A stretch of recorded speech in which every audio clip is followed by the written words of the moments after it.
Good morning সবাইকে। আশা করছি সবাই ভালো আছো আর আমরাও ভালো আছি। আমার নতুন একটি ভিডিওতে তোমাদের সবাইকে স্বাগত। এই ভিডিও ক্লিপটা বেশ কয়েকদিন আগের, ভাবলাম আজকের ভিডিওর শুরুতে একটু জুড়ে দিই। তো সকালবেলা ছেলেকে এখন কিছুদিন থেকে এভাবেই আমি আটকে রাখি, মানে হাত মুখ ধুয়ে দিয়ে তারপর বিছানায় একটু তেল দিয়ে মুড়ি মেখে দিয়ে বসিয়ে রাখি, আর বইগুলো নাড়াচাড়া করতে থাকে। আর যদি মোবাইল হাতে পেয়ে গেছে তাহলে তার কোনো কথাই নেই। তো বসে আছে আর আমরা এখানে এই যে চা বানিয়ে চা খেতে বসলাম। বাসি কাজকর্ম হয়ে গেছে অনেকক্ষণ আগেই। শীতের সকাল, ঘুম ভেঙে যায় এখন অনেক সকাল সকাল, কেন বুঝতে পারি না। রাতটা অনেক বড় বলে হয়তো, আর ঘুমিয়ে পড়ি তাড়াতাড়ি। ঠান্ডার মধ্যে তো বসে থেকে লাভ নেই, আর সেজন্য ভোর ভোর ঘুম ভেঙে যায়। তো ছেলেকে একটা ডিমের অমলেট করে দিলাম। আমরা তো চা মুড়ি খেলাম, ও তো শুকনো মুড়ি খেয়েছে। আর ভাত বসাবো এখন, সেদ্ধ ভাত। তো ভাবলাম গরম গরম ডিমের অমলেটটা খেতে ভালো লাগবে, সেজন্য ওকে অমলেট করে দিয়ে তারপর ভাত বসিয়েছি। আর সবাই এখানে দেখো রোদ পোহাচ্ছে। অল্প করে ভাত রান্না করছি, একটু ঠান্ডা ভাত আছে, ভাবছি ওটা আমি খেয়ে নেব, আর গরম ভাতটা বাকি সবার জন্য।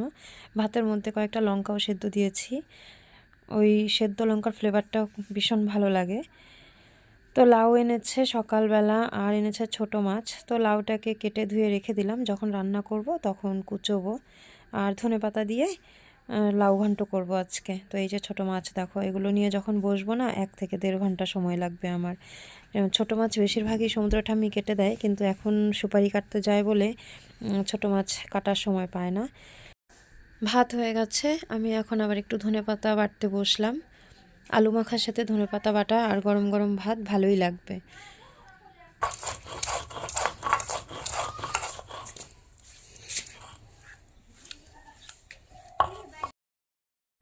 সবার খাওয়া দাওয়া হলো, তারপর বাসনপত্র মেজে আমি এখন বসলাম মাছ কাটতে। আর সমুদ্র ঠাম্মি তো খেয়ে দিয়ে চলে গেছে সুপারি কাটতে। তো এখন রান্না করব, দুপুরের রান্না। তো লাউ কাটতে বসে গেছি, আর ওইদিকে ভাত বসিয়েছি। ভাত হতে হতে সবজি কাটা হয়ে যাবে।